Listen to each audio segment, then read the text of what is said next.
This is West African Voice Network.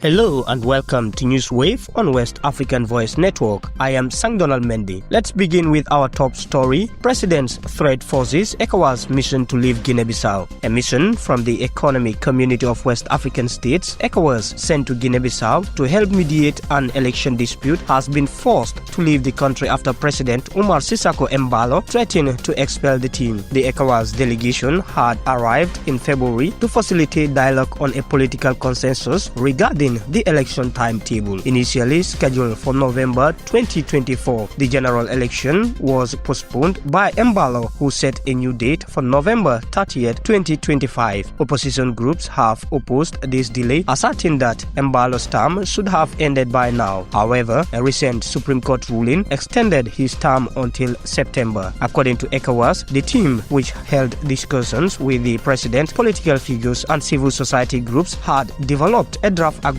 outlining a pathway for the 2025 elections. In Nigeria, labor union threatens nationwide protest amid government's proposed tariff hikes. The Nigeria Labour Congress (NLC) has issued a warning of a nationwide protest if the government proceeds with its proposed electricity tariff hike. The decision was made during a meeting of the NLC National Executive Council in Yola, Adamawa State, where the Congress also inaugurated its compressed natural gas power mass transit buses for the Northeast Zone and discussed the economic challenges facing Nigerian workers. The statement condemned the severe hardship that would be imposed on citizens, accusing the ruling elites of exacerbating the misery of Nigerian people through frequent tariff hikes, increased taxation, and relentless economic hardship. The National Executive Council resolved that any attempt to impose additional electricity tariffs would be met with massive resistance and directed the National Administrative Council to begin mobilizing protest immediately, warning the government not to test the patience of Nigerians. The union also expressed concerns over the recent 35% increase in telecommunication tariffs, labeling it as an exploitative move designed to force Nigerians to pay more without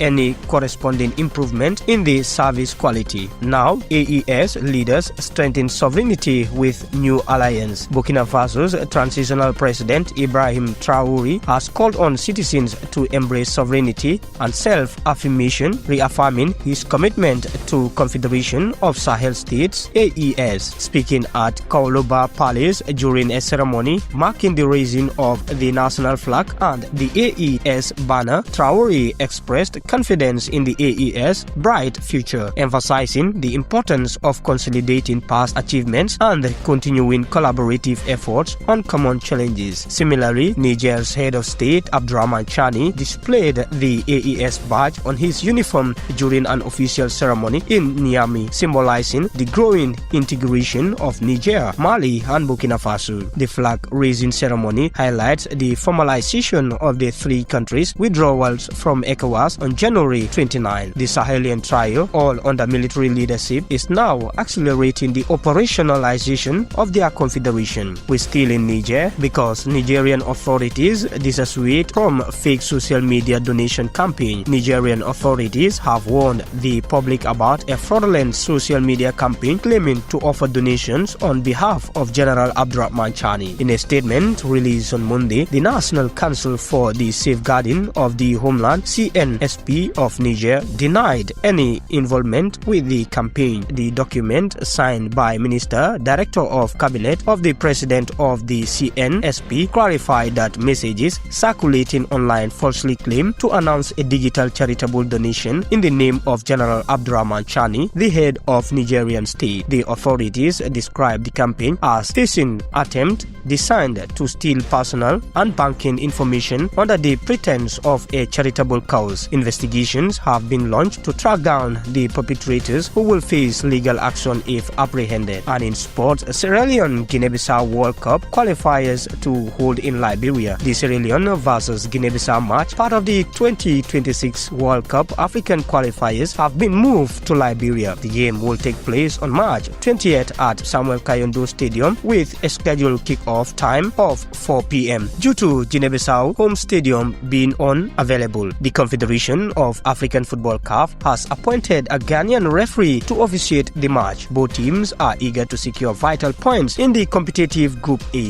After this match, Guinea-Bissau will face Burkina Faso in Bissau on March 24th for the 6th round of World Cup qualifiers. The game is scheduled to kick off at 4 p.m. and will be officiated by a trio of referees from Rwanda. These two upcoming matches are critical for both teams as they battle for qualification to the 2026 World Cup, which will be co-hosted by Canada, the United States and Mexico. And that's all on Newswave today. For more news from across the region and beyond, visit wavn.org. Stay connected with us on X, Instagram, Facebook and LinkedIn at WAVN News and on TikTok and YouTube at West African Voice Network. I am Sangdona Mendy. Thanks for listening.